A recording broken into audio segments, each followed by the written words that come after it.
अगला ऋण जो है वो है स्व ऋण। स्व मैंने स्वयं, खुद से पैदा हुआ ऋण, यानी कि अपनी ही गलतियों से पैदा होने वाला कर्जा।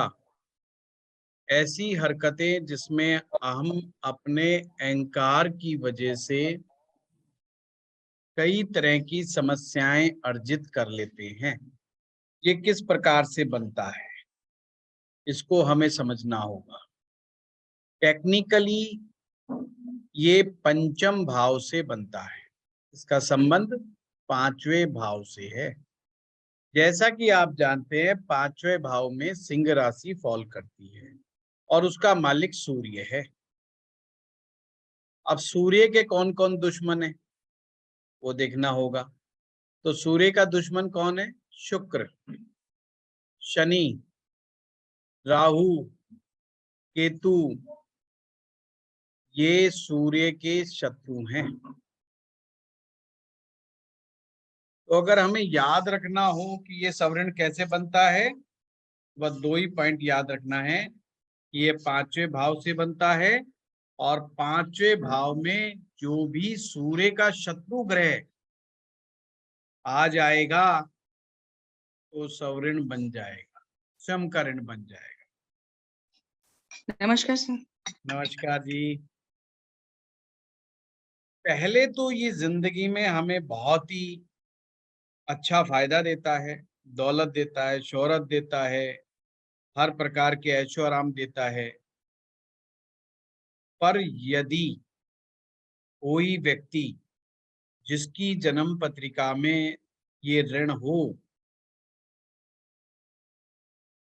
और वो अपने ट्रेडिशंस को मानने से मना कर दे, अपने ट्रेडिशंस को मानने से मना कर दे, तो फिर ये ऋण एक्टिव हो जाता है। उसकी दौलत, औरत, संतान, सभी पे नेगेटिव इम्पैक्ट पड़ता है। ये चीज लिख लिया? बहुत सिंपल है। अगर पांचवें भाव में सूर्य का दुश्मन ग्रह कोई भी बैठेगा तो ये इस ऋण का निर्माण हो जाएगा और ये ऋण जो है हमें बर्बादी के कगार तक ले जाता है। सर रिपीट कर सकते हैं प्लीज? दोबारा बता रहा हूँ। ये है जाति ऋण, अपना ही ऋण, खुद का बनाया हुआ कर्जा। अगर पांचवें भाव में सूर्य के शत्रु ग्रह जैसे शुक्र, शनि, राहु, केतु, इनमें से कोई भी हो तो इस ऋण का निर्माण होता है। और ये कब एक्टिव होगा? ये जब एक्टिव होगा जब व्यक्ति नास्तिक हो जाए, अपनी पुरानी परंपराओं का विरोध करना शुरू कर दे, तो ये एक्टिव हो जाता है। इसका ये तात्पर्य हुआ कि अगर किसी व्यक्ति की कुंडली में ये है और व्यक्ति धार्मिक स्वभाव का बना रहे, अपने रीति रिवाजों को मानता चला जाए, तो फिर ये समस्या बहुत ही कमजोर पड़ जाती है। अन्यथा क्या होगा कि जो उसने मान सम्मान कमाया है, रुतबा कमाया है, पैसा कमाया है, वो चुटकियों में खत्म हो जाता है। इसका असर संतान पर भी पड़ता है। कई बार इतनी बड़ा संकट आ पड़ता है संतान के ऊपर कि संतान की एज फैक्टर पर भी ये डेंट मारने में सक्षम होता है। अब इसका करना क्या चाहिए? अगर किसी व्यक्ति की कुंडली में हो तो एक तो उन्हें सूर्य नमस्कार डेली करना चाहिए, सूर्य साधना करनी चाहिए। सूर्य साधना करें, सूर्य नमस्कार करें और सभी खानदान के लोगों से पैसा इकट्ठा करके यज्ञ करवाएं। हवन करवाएं। कोई भी नया काम आरंभ करें तो मीठा खा करके पानी जरूर पिए। अगला ऋण, अगले ऋण का नाम है मातृ ऋण, माँ का ऋण, माँ का कर्जा। ये कैसे बनता है? ये कुंडली के चौथे भाव से बनता है, फोर्थ हाउस से। जैसे स्वऋण पांचवे से बनता था, ये चौथे से बनेगा। यदि केतु ग्रह फोर्थ हाउस में होगा तो मातृ ऋण होता है।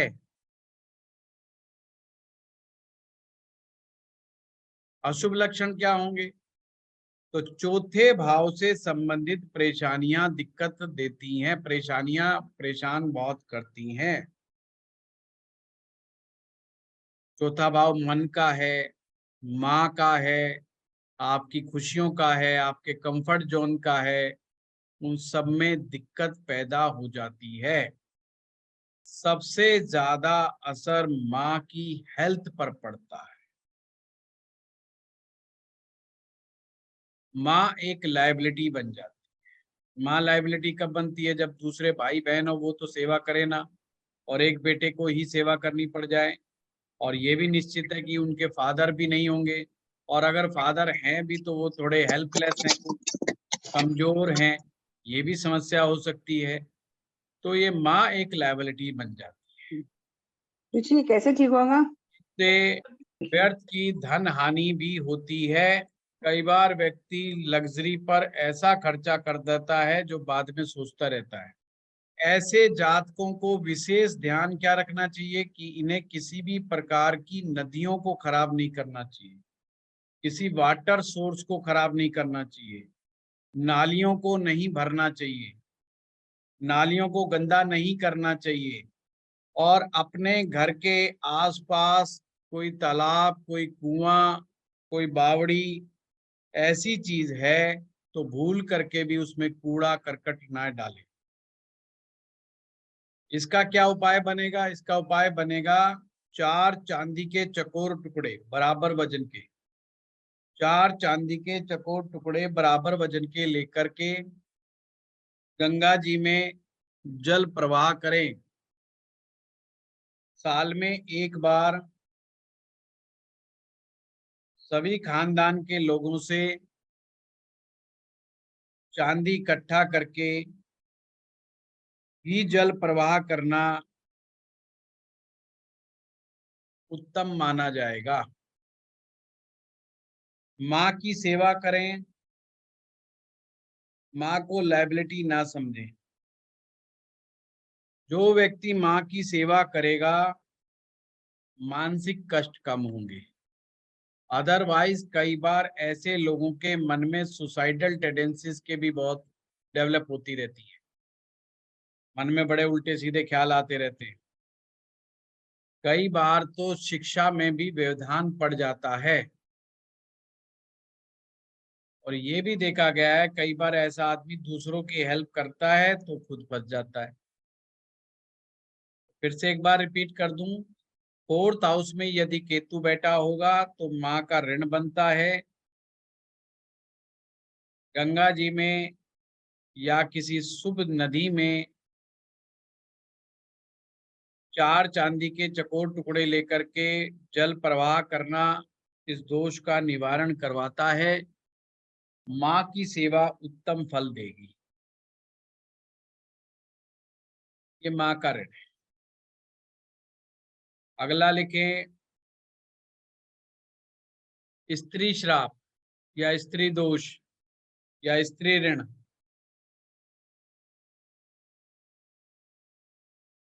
इसको देखना भी बहुत जरूरी हो जाता है। ये कुंडली के सप्तम भाव से बनता है।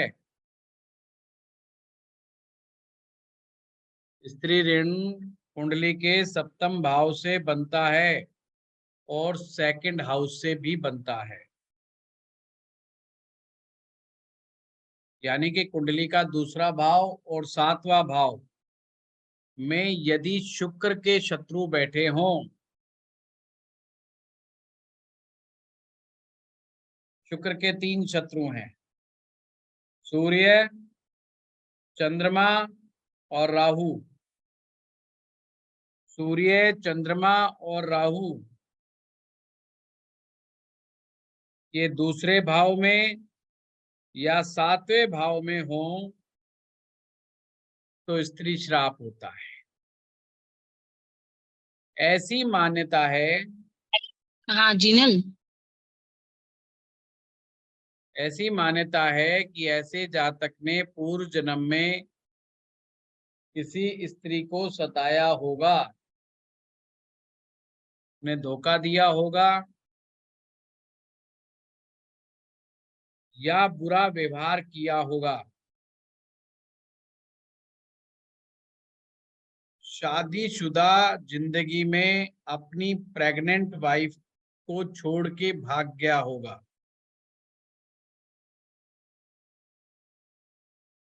पत्नी के साथ दुर्व्यवहार, मारपीट, हत्या, ये जितना ज्यादा क्राइम पास्ट में किया होगा उतना ही ये सीवियर होता चला जाता है।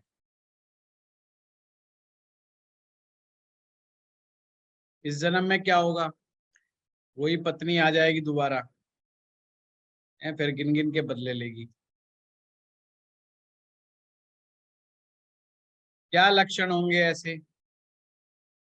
हर बात को, पति की हर बात का विरोध करना, बात को काट देना,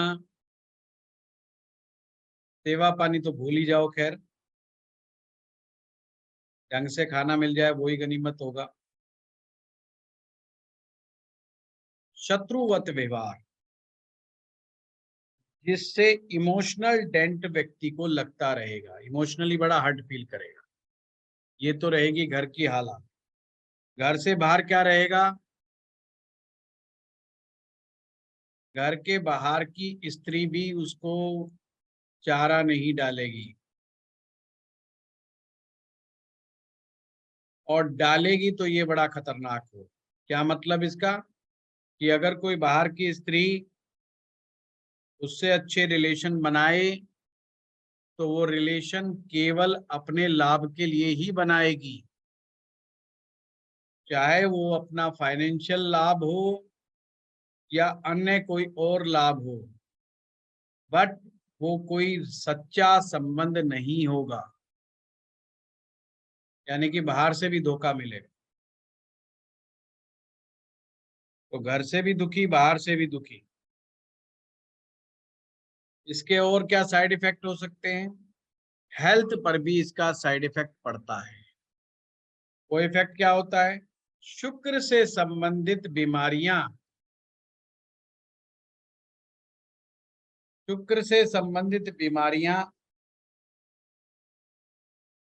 व्यक्ति को परेशान करती हैं। Urinary problem, kidney related issues, diabetes, sexual disorder, आंखों की समस्या जैसी समस्याओं का सामना भी करना पड़ता है। और कोई भी खुशी वाला प्रोग्राम चल रहा हो, हंसी खुशी वाला प्रोग्राम हो, और वहां पर धर्मपत्नी साथ हो, तो डांट लगने के चांसेस सबसे ज्यादा बढ़ जाते हैं, जिससे मूड ऑफ हो जाता है। और यही कंडीशन अगर औरत की कुंडली में बन रही हो, यानी कि उसके सप्तम भाव में सूर्य, चंद्रमा या राहु हो या सेकंड हाउस में हो, तो वो भी सेम फील करेगी। यानी उसको लगेगा मेरा आदमी बहुत बेकार है, ये बार बार मुझे दुखी करता रहता है, परेशान करता रहता है, और मैं फंस गई हूं इसके साथ। क्या उपाय है? पहला सबसे बढ़िया उपाय, जीवन साथी की सेवा करो। दूसरा सबसे उत्तम उपाय, गौ सेवा करो। साल में एक बार, साल में एक बार 108 से ज्यादा गायों को, 108 से ज्यादा गायों को एक साथ हरा चारा खिलाओ। प्रत्येक शुक्रवार को भी गायों को हरा चारा वगैरह खिला सकते हैं। ऐसा व्यक्ति गाय भैंस को पाल करके बिल्कुल भी खुश नहीं होता, परंतु यदि जितनी ज्यादा गाय की सेवा करेगा उतना ज्यादा ये दोष कम होगा। अगला ऋण, बहन बेटी का ऋण। ये कुंडली के तीसरे और छठे भाव से बनता है, और आप जानते हैं कि तीसरा और छठा भाव बुध ग्रह का होता है।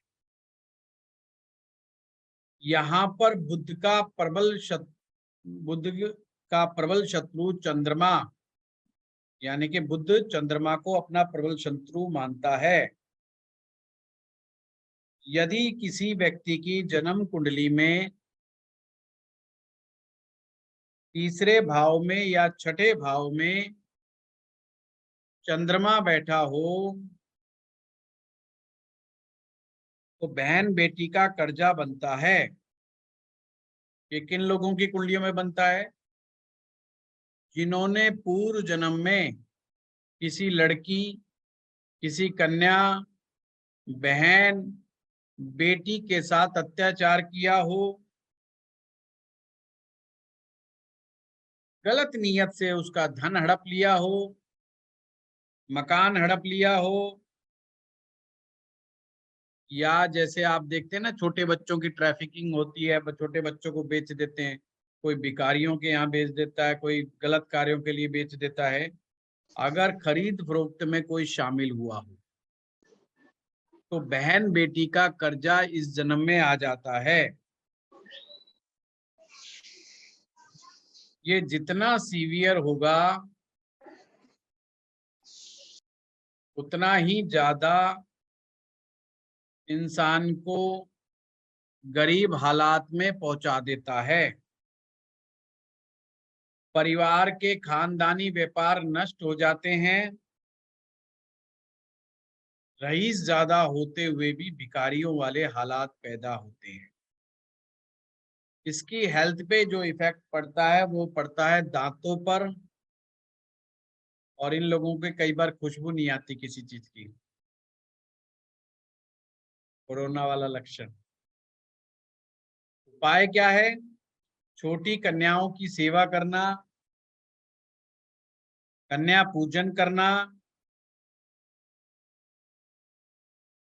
फिटकरी से दांत साफ करना, किन्नरों को दान दक्षिणा देते रहना। अगला ऋण लिखें, जालिमाना ऋण। जालिमाना ऋण यानी जालिमों वाला, निर्दयी ऋण लिख लो, या असहाय व्यक्ति का ऋण। जो हेल्पलेस पीपल होते हैं, गरीब आदमी जो होता है, मजदूर जो होता है, ये उसका कर्जा है। ये कुंडली के 10वें और 11वें भाव से जनरेट होता है। यदि जन्म पत्रिका में सूर्य, चंद्रमा और मंगल, इन 3 ग्रहों में से कोई भी एक ग्रह 10वें या 11वें में बैठे तो ये दोष होता है।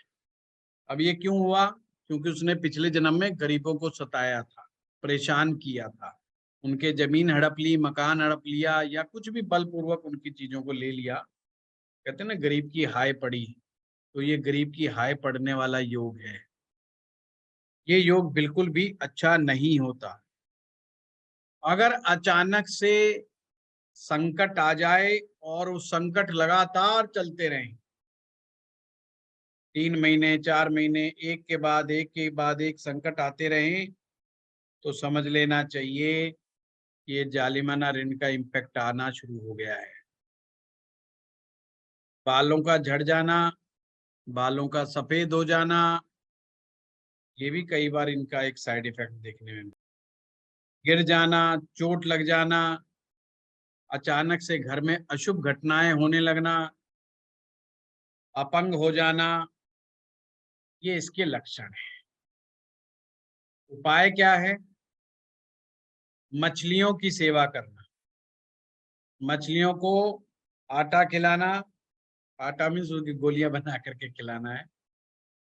उसमें जौ का आटा ले सकते हैं, गेहूं का आटा ले सकते हैं, खांड ले सकते हैं, सरसों का तेल ले सकते हैं और खांड ले सकते हैं। ये सारी चीज मिला करके थोड़े से काले तिल मिला लीजिए और मछलियों को इसकी गोलियां बना करके मछलियों को खिलाएं।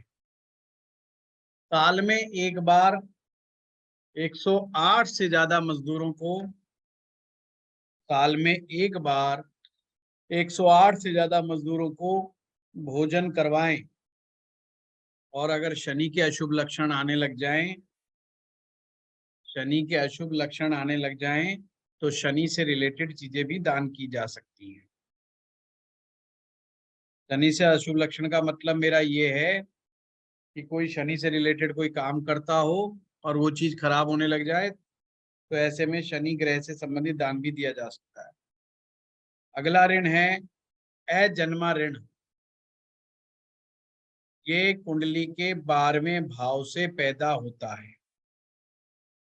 यदि 12वें भाव में सूर्य ग्रह, शुक्र ग्रह, नहीं सॉरी, सूर्य ग्रह, चंद्रमा ग्रह और मंगल, सूर्य चंद्र मंगल, नहीं सॉरी चंद्रमा नहीं, शुक्र ही है, याद आ गया, सूर्य शुक्र मंगल, इनमें से कोई भी ग्रह बैठा हो तो अजन्मा ऋण कहलाता है। ये वही है किसी की भ्रूण हत्या अगर कोई करवा दे आदमी पूर्व जन्म में, इसीलिए इसको अजन्मा कहा गया है। अपने मित्र को धोखा देने के चक्कर में, धोखा दे दे मित्र को, उसकी संपत्ति हड़पने के लिए, उसका धन हड़पने के लिए उसकी हत्या कर दे, तो भी उत्तम नहीं माना जाता। पूर्व जन्म में चोरी करना, डाका डालना, हत्या करना, रेप करना, इन सब वजहों से भी ये अजन्मा ऋण पैदा हो सकता है। इस जन्म में क्या होगा, इस जन्म में उनके ऊपर ऐसे आरोप लगाते हैं कि तुम चोर हो, चोरी की घटनाएं की हैं, तुमने डाका डाला है, तुमने ये करा है, वो करा है, इस तरह के आरोप लगते हैं। कई बार तो निर्दोष होने के बावजूद भी जेल यात्रा करनी पड़ सकती है।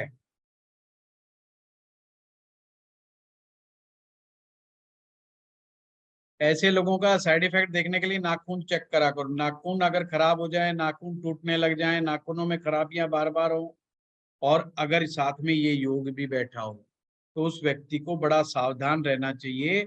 उसको ये बहुत जल्दी जल्दी ये उपाय जरूर करने चाहिए। क्या करना चाहिए, अपने खानदान के सदस्यों की संख्या गिन करके सभी के नाम का एक नारियल लेना चाहिए, और साल में एक बार जितनी भी संख्या में खानदान के सदस्य हों वो नारियल जल प्रवाह कर देना चाहिए। ससुराल वालों से नहीं बिगाड़नी चाहिए, ससुराल वालों के साथ बना करके रखनी चाहिए। ठीक है, ये अजन्मा ऋण है। अगला ऋण ईश्वरीय ऋण, या उसे कुदरती ऋण भी कह सकते हैं। लाल किताब ने इसे दरगाह का ऋण भी कहा है। दरगाही, दरगाह जो होती है ना, जहाँ पीरों की फकीरों की जो दरगाहें होती हैं, ये कुंडली के छठे भाव से बनता है। छठे भाव में चंद्रमा या मंगल होने से, और चंद्र मंगल अगर इकट्ठे दोनों के दोनों एक साथ बैठ जाएं तो ये बहुत जबरदस्त योग है। फिर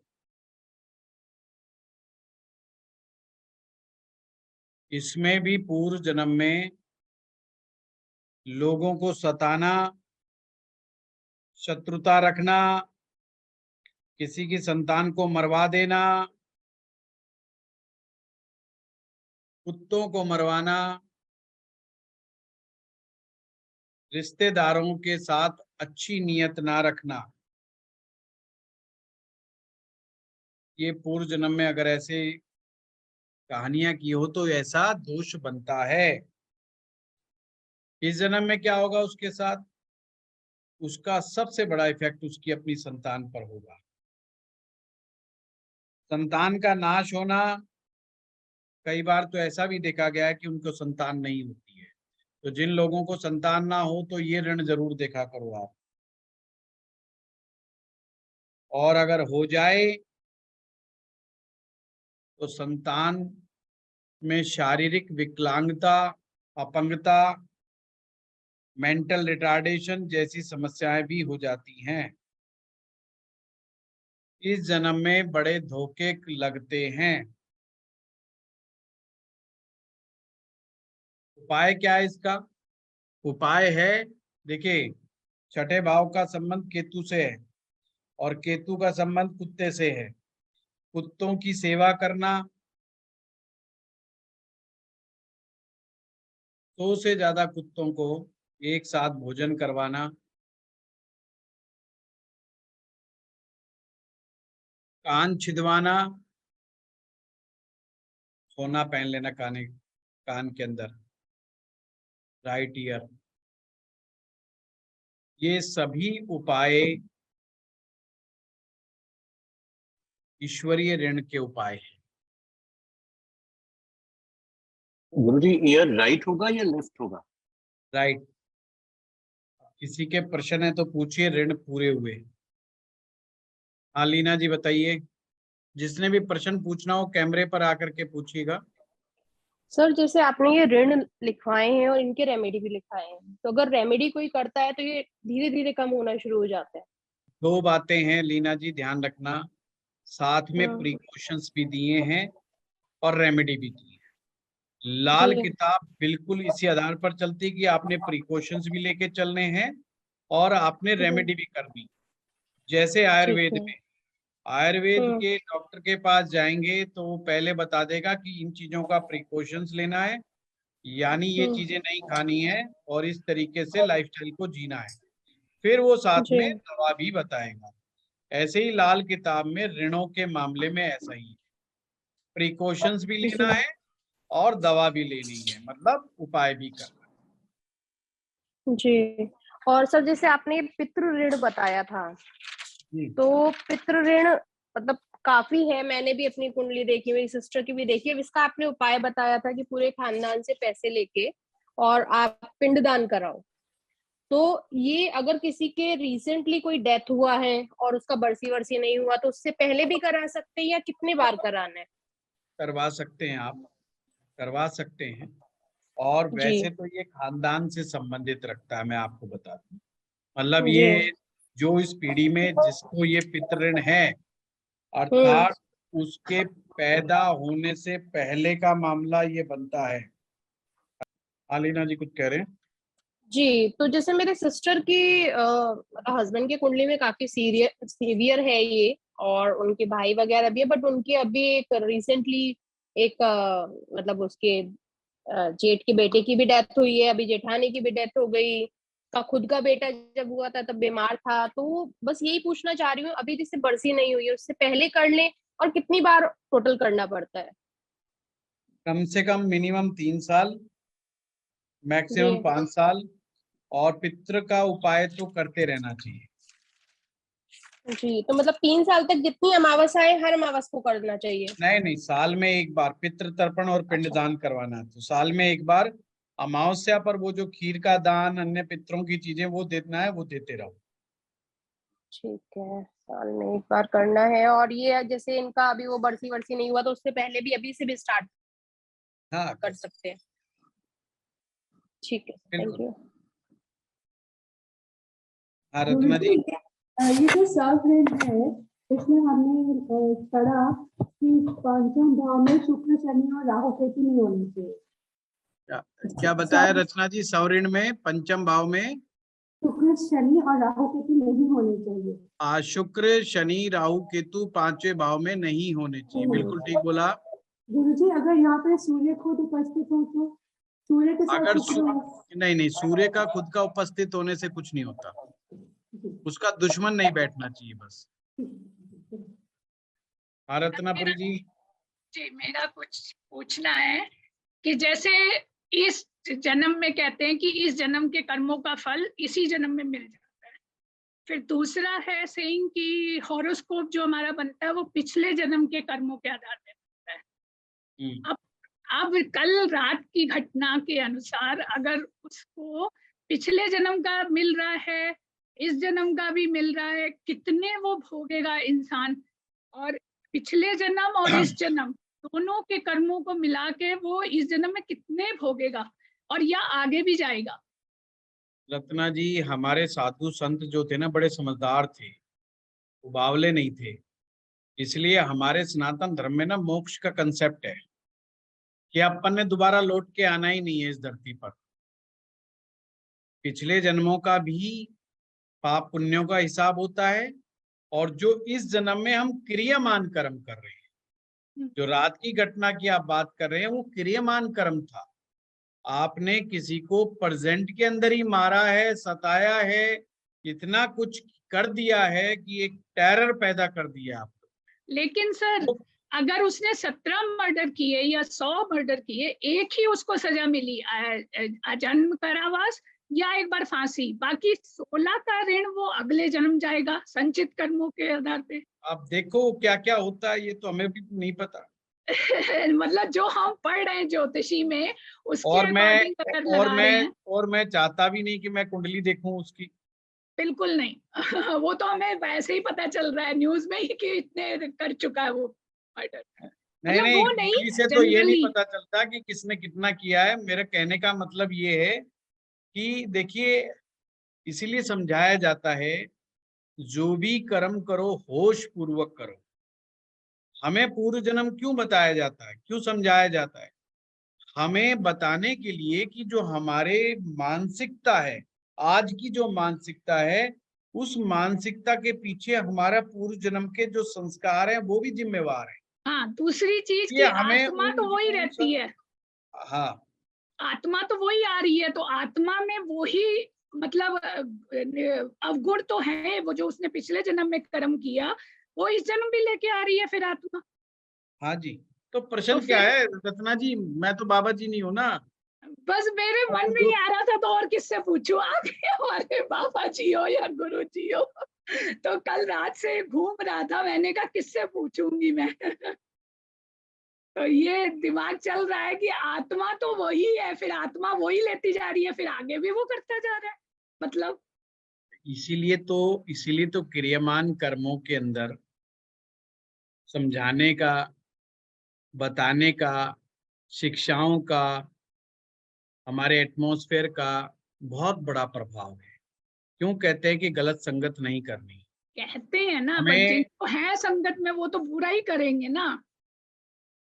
उसके लिए कहना तो आपको बाबा जी एक श्री श्री 1008 के पास जाना पड़ेगा। तो इसका तो वही। मैं नहीं, क्योंकि अभी आप सुनने के मूड में नहीं है, तो अभी तो आपके अंदर जो इमोशनल हिलोरें आ रही हैं, लहरें आ रही हैं, तो उसका तो मैं कुछ कर नहीं सकता हूँ। कुल मिलाकर के होता क्या है कि रत्ना जी, हमें गीता जरूर पढ़नी चाहिए। गीता पढ़ और चुकी मैं गीता बहुत बार। में नहीं, बहुत बार नहीं पढ़े, नहीं तो प्रश्न ही नहीं उठते। नहीं सर, पहले पढ़ा हुआ है बहुत बार, अभी टाइम ही नहीं है। पढ़ा है, वो घुसा नहीं अंदर। हाँ, रत्ना जी बुरा मत मानना। होता क्या है, एक हमारे गुरुजी बहुत अच्छी बात कहते थे, गीता के अंश भी हमारे अंदर चले गए, और अगर जीवन में प्रश्न रह गए तो इसका मतलब अभी गीता अधूरी है। सर उसका बहुत एक ही सारा है कि पाठ जैसा ज्ञान ही नहीं, जैसा जीवन कर्म और करोगे वैसा ही मृत्यु, फल मिलेगा, वो ही है ये गीता तो का सुनी सार। सुनाई बातें हैं। इसको बहुत गहरे में जाएं, बहुत ही हाईली स्पिरिचुअल लेवल बुक है ये, हाईली स्पिरिचुअल लेवल। इवन हमारा भी सामर्थ्य नहीं कि इसको हम एक्सप्लेन कर सके। जी इसलिए वो मैंने कभी साहस नहीं जुटाया कि मैं कभी फ्री के अंदर भी मैं करूं कोशिश कि मैं जो है लोगों को ये ज्ञान बांटना शुरू करूं, क्योंकि मैं सोचता हूं कि मैं स्वयं बहुत बड़ा अधूरा हूं इस मैटर में। खास करके गीता एक ऐसी पुस्तक है, अदरवाइज तो और कोई आध्यात्मिक बुक होती तो मैं उसके ऊपर भी बोलना शुरू कर देता, परंतु ये बुक है जिसमें मुझे लगता है मुझे बार बार पढ़ना है, बार बार सुनना है, बार बार बड़े बड़े साधु संतों से समझना है, अलग अलग साधु संतों से समझना है। और मैं जब भी सुनता हूं तो पाता हूं कि कुछ नया है और मेरे अंदर बहुत बड़ी कमी है, अभी मैं उसको नहीं समझ पाया। और वो इतनी स्पिरिचुअल है कि हम सोच भी नहीं सकते, बियॉन्ड आवर इमेजिनेशंस। ये केवल कर्म की बात को नहीं कह रही कि कर्म करो फल करो और वो सब चीज नहीं है, बहुत डीप है, बहुत डीप है, बहुत डीप है। उसमें। पर चलो ये मतलब लाल मेरा किताब यही है से कि रिलेटेड नहीं है। ऋण जो आ रहे हैं हमारे पिछले जन्म के कर्मों से आ रहे हैं, प्लस इस जन्म के आगे भी जा रहे हैं। 17 मर्डर जी का जी 17 बार तो मारेंगे नहीं उस बंदे को। जी जी जी जी जी तो यही संचित कर्म और प्रारब्ध का मिल गया हमें आंसर कि अब ये इसके आगे भी जाएंगे, जी जी। चाहे वो इसको मार दिया या कारावास दे दिया। आंसर तो रत्ना जी इसका आज के क्वेश्चन का आपके पास ही था सिर्फ। बस कुछ पर्सन ऐसे होते हैं जिसका आंसर आदमी के पास ही होता है और वो अपने ही पर्सन के उत्तर से सेटिस्फाई होता है, ये बात भी फैक्ट है। नहीं, दूसरा बस ये था कि आत्मा अगर कहते हैं वही आत्मा जा रही है, खाली बॉडी यहाँ छूटी है, आत्मा वही है, तो आत्मा का अगर इंटेंशन ही वही है, वो मर्डर कर रहा है करते जाएगा, वो तो फिर अगले जन्म भी करेगा।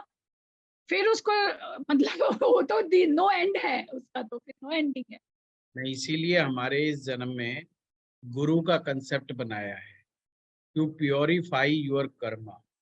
इसीलिए जीवन में कहा गया है कि हर मनुष्य को किसी ना किसी व्यक्ति को अपना प्रेरणा स्रोत, अपना गाइड, अपना मेंटर बनाना चाहिए, क्योंकि गुरु ग्रह को सबसे ज्यादा ताकत इसलिए दी गई है कि वो आपके पास्ट लाइफ के इम्प्योर कर्मा को प्योर करने का नॉलेज दे सके।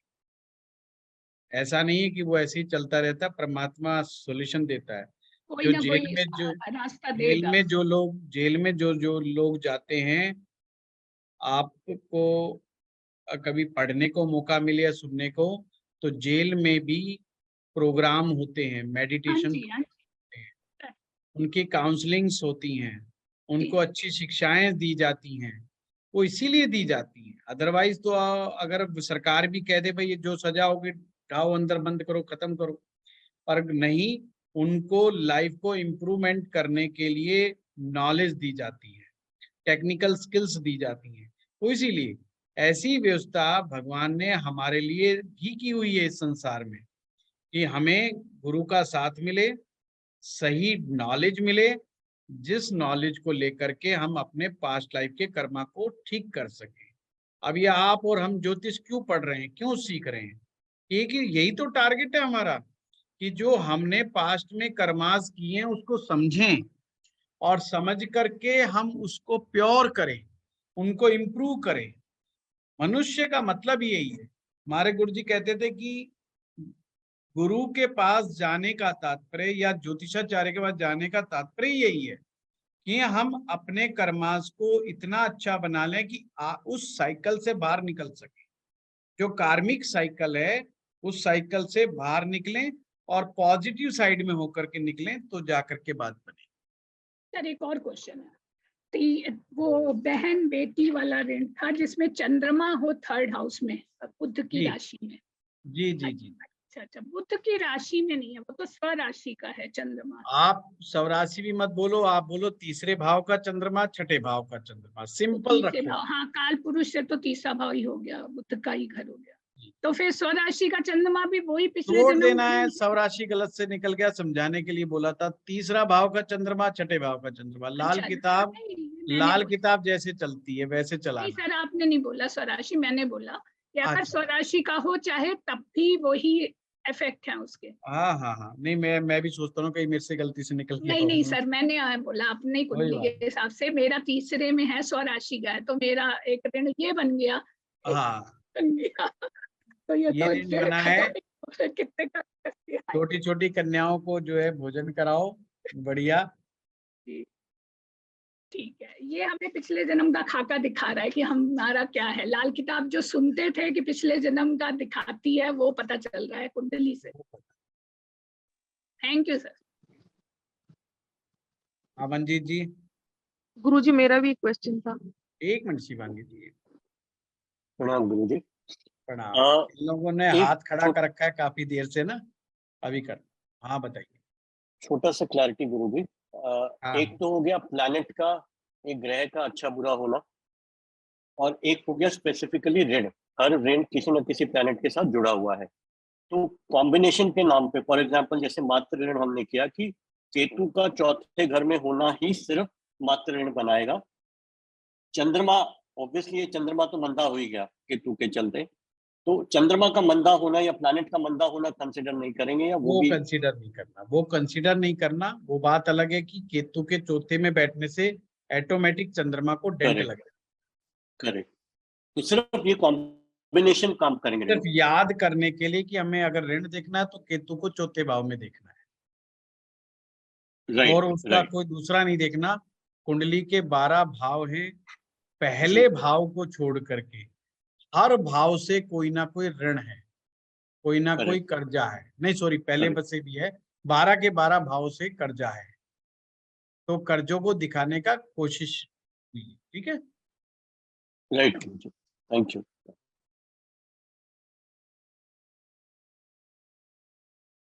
हाँ अमर जी। हाँ गुरुजी, जो मातृऋण है ये सिर्फ 4th हाउस में ही होगा, 8th हाउस में तो नहीं होगा? नहीं नहीं नहीं, ओनली 4th हाउस। और जैसे मतलब गुरुजी, जैसे स्वऋण जो है, मतलब स्वयं का जो रिंग है, ये मतलब अभी देखा गया है कि जैसे ट्रेडिशन जो हमारा, मतलब हमारा सनातन धर्म का जो ट्रेडिशन है उसको छोड़ करके कुछ लोग मतलब जैसे दूसरे का सीख लेते हैं, कोई दूसरे रिलीजन का फॉलो कर लेते हैं। तो इसमें देखा गया है आज इसमें काल इसमें मतलब वो हमारे पास भी कुछ जी, लोग वो आते हैं। इससे नहीं आता अमर जी, वो इससे नहीं आता। इससे 2 चीजें हैं, एक तो व्यक्ति का नास्तिक हो जाना, एक व्यक्ति का नास्तिक अगर वो नहीं है तो अपने ही ट्रेडिशन, अपने फैमिली ट्रेडिशंस को फॉलो ना करना, या उनको ना मानना, या उनको क्रिटिसाइज करना ना। वो चीज जैसे कि, जैसे हमारी, मैं अपना ही उदाहरण दे करके रखूं कि जैसे कोई हमारे ब्राह्मणों में कोई कह दे अरे ये क्या चोटी वगैरह रख रखी है, सब बेवकूफी वाली बात है, अरे क्या तिलक लगा दिया, ये सब बकवास बात है, हम नहीं मानेंगे। या हमारे कहे भाई हम तो ब्राह्मण हैं, हम जो है वेजिटेरियंस हैं, हम नॉर्थ इंडियन ब्राह्मण है तो हम वेजिटेरियन है, तो हम नॉन वेज नहीं खाएंगे। तो कोई हम हमारे बीच में से कोई हो जाए ऐसा और वो कहते नहीं नहीं नहीं, नॉन वेज तो खाना है, नॉन वेज क्यों नहीं खाना है, और वो तरह तरह के डिबेट्स करे, तरह तरह की बातें करे, तो वो सवरेन कहलाता इसमें गुरुजी जो धर्म परिवर्तन होते हैं इसमें नहीं आता? है। वो नहीं नहीं, वो 9th हाउस का संबंध है, राहु का संबंध। हाँ शिवांगी जी बताइए।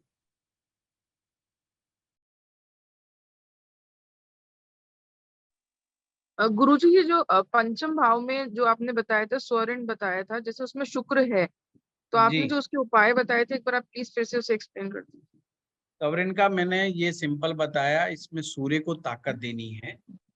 सूर्य का के लिए आप पाठ पूजा करें, सूर्य मंत्रों का जाप करें, गायत्री मंत्र का जाप करें, सूर्य नमस्कार करें, और संडे के दिन हवन यज्ञ कराएं। जो हवन यज्ञ कराना है वो पूरे खानदान के लोगों से ही पैसा इकट्ठा करके साल में एक बार बड़ा सूर्य यज्ञ करवाना होता है, उससे ये दोष कम हो जाता है। गुरुजी जैसे उस शुक्र के साथ में यदि कोई और ग्रह बैठा हो तो फिर किस तरीके से करेंगे? शुक्र के वो साथ यदि वही केतु बैठा हो तो? नहीं नहीं, सबको जोड़ के ऐसा नहीं दिखना। जब आप ऋण करेंगे, ऋण को दोष को खत्म करने के लिए फिर एक ही उपाय ऐसे करना होता है। वो हम अलग अलग कॉम्बिनेशन में देखेंगे कि शुक्र के साथ केतु बैठा है तो फिर क्या मतलब बना, कोई अन्य ग्रह बैठा है तो उसका क्या मतलब बना, वो एक अलग चीज। तो गुरुजी यदि अभी जैसे मेरा शुक्र और केतु पंचम में है, तो क्या मैं ये उपाय कर सकती हूँ जो आपने सूर्य का बिल्कुल बताया? बिल्कुल करना ही चाहिए। जैसा कि मैंने कहा कि सवर्ण में क्या हो जाता है, सवर्ण में आदमी की खुशी गायब हो जाती है, उसके वो अपनी ईगो के चलते कुछ ऐसी गलतियां कर देता है जो अच्छी नहीं मानी जाती हैं, जिससे कई बार व्यक्ति का कमाया हुआ धन जो है खराब हो जाता है। इसका ये भी बड़ा भारी चक्कर फंस जाता है। आदमी मान सम्मान कमाता है और अचानक से खो बैठता है, ये भी कई बार हो जाता है। तो इसके कई लक्षण भी हैं, तो ज्यादा बेटर। देखिए मेरा ये मानना है, सिम्टम कम आए या ज्यादा आए, अगर पता चल जाता है कि कोई प्रकार का कर्जा अपने ऊपर है, तो अपनी आज का समय अच्छा चल रहा है, अपनी हैसियत सही चल रही है, तो मेरा कहना मान लेना चाहिए और उसको करते रहना चाहिए। उस बहाने से क्या होता है कि भी ज्यादा दान पुण्य का ही तो मैटर है, कोई बहुत बड़ी बात नहीं है। अपना थोड़ा बहुत खर्चा भी कर दिया, कोई फर्क नहीं पड़ता। अब मान लीजिए किसी के जालिमाना ऋण है, जालिमाना ऋण है तो कोई बात नहीं, 108 लोगों को कभी साल में एक बार भोजन करा भी दिया, भाई ज्यादा 10,000 रुपये लग जाएंगे, जबकि 10,000 रुपये लगते नहीं। 100 रुपए की भी एक प्लेट खिलाओगे तो कितने रुपए लग जाएंगे? 10,000 रुपये लग जाएंगे, 12,000 रुपये लग जाएंगे, और वो साल में एक बार है, तो महीने में तो हमारे 800-900 रुपये ही का खर्चा आया। तो अगर आदमी अपने मन को समझाए तो 1,000 रुपये पर मंथ भी नहीं बैठ रहा उसकी जान, और दिया लिया अच्छी बात है, अपने सामने आ जाए अच्छी बात है, लोग खुश होंगे उस दिन। जालिमाना ऋण वाला, उसमें सूर्य और मंगल 10वें घर में, जबकि सूर्य, 10वें या मंगल, 11वें, चंद्र, 10वें और 11वें, चंद्रमा, 10वें या 11वें, अगर 10वें में है तो वो तो दिग्बली है ही। अगर हम लगन कुंडली से चेक करें, वहां पे ही वो दिग्बली है, और वो पता हाँ चला पीछे से जालिमाना ऋण लेके आ रहा है। हाँ जी, बिल्कुल बिल्कुल बिल्कुल। वैदिक किताब में भी मंगल का उदाहरण सबसे बेस्ट मैं लाल किताब में समझाया था, अभी मेरी क्लास थी पीछे, वहां पर भी ये ऋण ही चल रहे हैं, वो बड़ा फास्ट चल रहा है, तेजी से चल रहा है वो कोर्स। तो वहां पर मैंने बड़ा डिटेल में इसको पॉइंट को समझाया है तो कि गुरुजी ये देखो जो लाल किताब भी मंगल को 10वें में उच्च का कह रही है, वैदिक भी किताब कह रही है कि भाई ये तो कुलदीपक योग बन गया, पंच महापुरुष राजयोग बन गया, ये तो दिग्बली हो गया। लाल किताब भी कह रही है कि उच्च का है, वो मना नहीं कर रही है, पर वो कह रही है इसके साथ आप डोमिनेशंस लेकर के आए। मंगल का पावरफुल होना ये इस बात को दिखाता है, भूतपूर्व में भी आपके दिमाग में जो पीछे के संस्कार हैं वो डोमिनेशंस के संस्कार है, आप डोमिनेट करोगे और पीछे डोमिनेट करके आए हो। इस जन्म में अगर आप चाहते हो कि आप ऊंचाई प्राप्त करने के बाद वापस नीचाई ना प्राप्त करो, तो पीछे का हिसाब किताब चुकता कर दो। या आप जिंदगी में राइज करना चाहते हो, 10th हाउस जो है सक्सेस का हाउस है, और मंगल यहाँ पर सफलता देने के लिए तैयार बैठा रहता है। परंतु जिन लोगों को ये ऋण उसको नहीं चुकाते, इस तरह की कार्य नहीं करते, वो अगर गलती से ऊपर चढ़ जाएं तो वापस आने के चांस बहुत हो जाते हैं। इसीलिए आप देखना ये अक्सर जनरल, कर्नल या बड़े बड़े अधिकारियों के उसमें होते हैं, और कभी कभी ये लोग इतनी बुरी तरीके से सताए जाते हैं कि एकदम डाउन आ जाते हैं, और इन लोगों की कुंडलियों में ये योग होता है। गुरुजी इसमें आपने चंद्रमा भी बोला था ना, सूर्य चंद्रमा और सूर्य मंगल। चंद्र मंगल, उदाहरण मैंने जानबूझ के मंगल का लिया है ताकि मैं बता दूं कि वे वैदिक भी वही बात कह रही है, लाल किताब भी वही बात कह रही है, गलत नहीं। लाल किताब ने एड ऑन क्या किया है कि भाई ये शनि का घर है, शनि का मतलब गरीब आदमी, मजदूर आदमी, कमजोर आदमी, असहाय आदमी, और जिसका मंगल 10वें में होगा इस जन्म में भी उसके नीचे काम करने वाले लोग बहुत आएंगे। अगर तुमने वही पैटर्न जारी रखा जो पीछे से आप करते आए हो, तो इससे नेगेटिव कर्मा जनरेट होगा, वो आपने नहीं करना है। गुरुजी जो 108 लोगों को खाना खिलाना है, ये किस दिन खिलाना चाहिए? किसी भी दिन, इसलिए लाल किताब ने इसका कोई दिन का निर्धारण नहीं किया है। आपकी जेब में बस 10-12 हजार रुपए हो, आप करवा दीजिए। सर हर साल कराना पड़ेगा या हाँ once in ji, a life साल में एक बार। जी अभी मैं ये सारे ऋण कंप्यूट कर रही थी, तो अष्टम में और नवम में और प्रथम में पहले भाव में एज सच हमारे कोई ऋण नहीं बनते। मतलब गुरु का पृथ्वी ऋण तो गुरु जी से, मतलब गुरु के साथ में राहु, दूसरे 5वें 9वें और 11वें में राहु या शुक्र बुध तो है।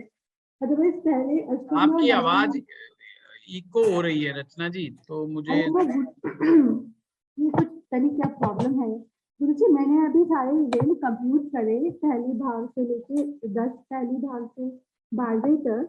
तो यहाँ मैंने देखी हूँ कि पहले अष्टम में और नवम में कोई ऋण एज सच नहीं बन रहा है, मतलब कोई है नहीं। तो क्योंकि पहले भाव में तो पृथ्वी ऋण का जो हमारा कॉन्सेप्ट है वो एक गुरु में दूसरे पंचम नवम और 11वें में बुध शुक्र राहु होने से है।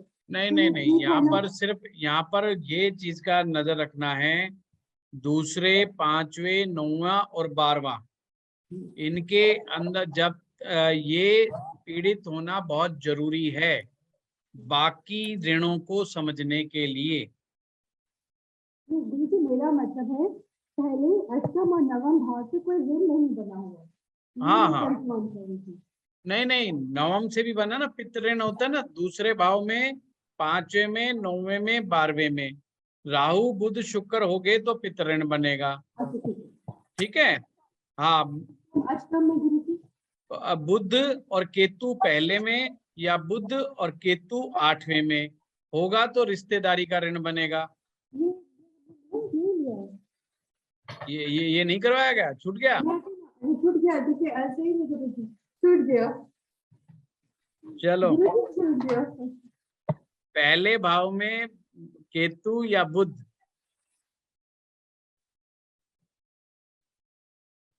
केतु या बुध, इसी प्रकार से 8वें में केतु या बुध अगर होते हैं तो ये रिश्तेदारी का ऋण बनता है। जी अब मेरा ऋण बना ना, अभी तक ऋण नहीं था कोई। ये मंगल ग्रह से बनता है, पहला भाव का मालिक और 8वें भाव का मालिक मंगल है। बुध या केतु हो तो रिश्तेदारी का ऋण बनता है। और इसमें यह है कि किसी की खेती में आग लगवा देना, किसी की फसल बर्बाद कर देना, किसी मकान को आग लगवा देना, कोई ठोंडागिरी वाला जो ताकत का इस्तेमाल करके वाला ही ऋण है। गुस्से में क्रोध में आकर के रिश्तेदारों से लड़ाइयां कर लेना, झगड़ा कर लेना, है किसी के बच्चे का जन्मदिन हो उसके जन्मदिन में नहीं जाना, अपने रिश्तेदारों की बात कर रहा हूँ, वैसे नहीं। कोई बेचारा बुलाए रिश्तेदार की बच्चे का जन्मदिन है, नाराज होके बैठा है अगला, किसी के फंक्शन के अंदर जो है परेशानी पैदा करना।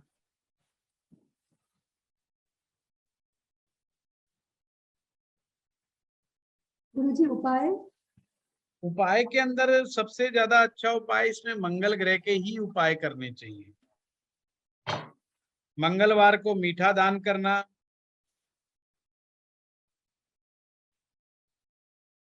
दो रंग का कंबल साधु संतों को देना, 2 रंग के कंबल साधु संत को देना।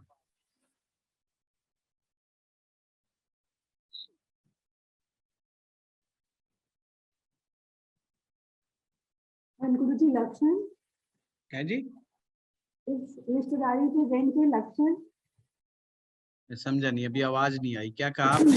जी रिश्तेदारी लक्षण गुरुजी, रिश्तेदारी के लक्षण ही मैंने बताया ना कि रिश्तेदारों से लड़ता झगड़ता रहता है।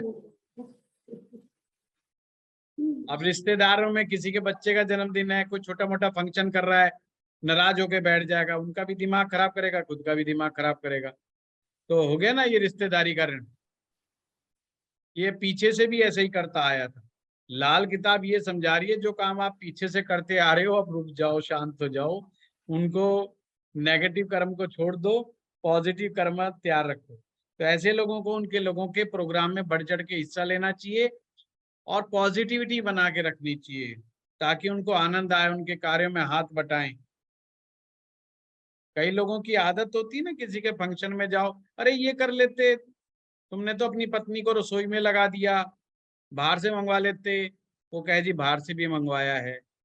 बाहर से क्या मंगवाया है? वो कहेगा जी केक मंगवाया है। कहाँ से मंगवाया है? ओम स्वीट से। अरे ओम स्वीट तो बेकार बना रहा है, गुलाब स्वीट से मंगवाते। मतलब उसके बेचारे के हर बात में वो आप 15-20 मिनट के बाद वो बेचारा जब तक डिप्रेशन में ना चला जाए, उसको ऐसा ना लगने लग जाए कि आज का प्रोग्राम ही मैंने तो 0 कर दिया है, जब तक वो काबू नहीं आता बंदा, है ना।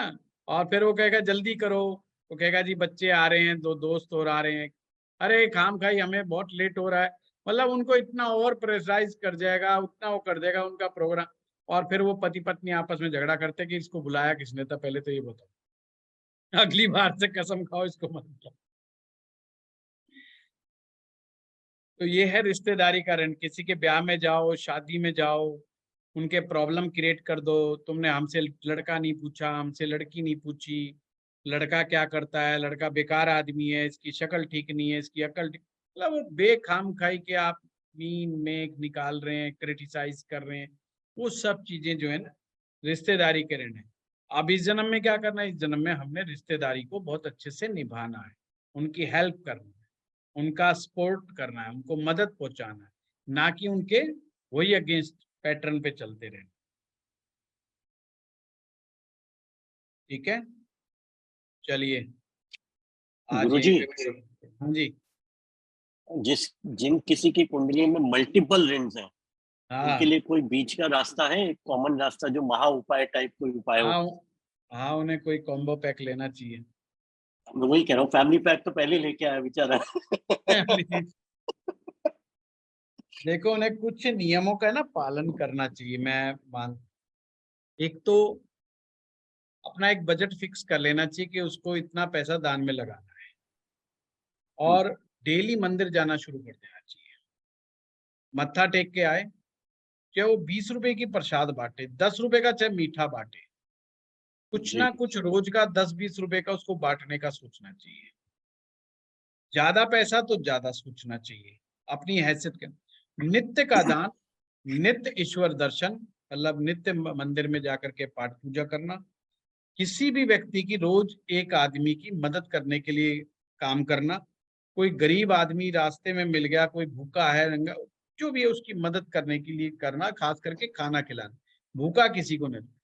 अगर वो बिना किसी नियम के कर रहा है, बिना किसी नियम का मतलब कोई दिन नहीं देख रहा कि ये नहीं कि भाई आज वीरवार है तो ही मैं इसको फलानी चीज दूंगा, या आज मंगलवार नहीं है तो मैं आज इसको मीठा नहीं खिलाऊंगा, आज तो ये बुधवार के दिन मिल गया, इन नियमों का पालन अगर वो ना करे और वैसे मदद करता रहे, उसके ऋण वैसे ही माफ हो जाते हैं। दूसरी सबसे बड़ी बात, कोई आदमी अगर इन नियमों को पालन करे ना ईमानदारी से, तो उसके अंदर बहुत बड़ा इनर ट्रांसफॉर्मेशन होता है। वो व्यक्ति एक दूसरी पर्सनैलिटी बन के निकल जाता है with in 1 year, with in 1 year, कि उसकी पर्सनैलिटी बदल जाती है, क्रिटिसिज्म मोड खत्म हो जाता है, उसकी बहुत सारी इनर जो है ट्रांसफॉर्मेशन होती है। तो ऐसा नहीं है कि सबका एक साथ करने के लिए अपने को फोर्स लगाना पड़े, हम धीरे धीरे भी इन कामों को, नित्य कामों कर सकते हैं, और फिर ये दोष बहुत ना के बराबर हो। राइट, चलिए थैंक यू, कल मिलते हैं। प्रणाम गुरु जी, प्रणाम। धन्यवाद। प्रणाम प्रणाम।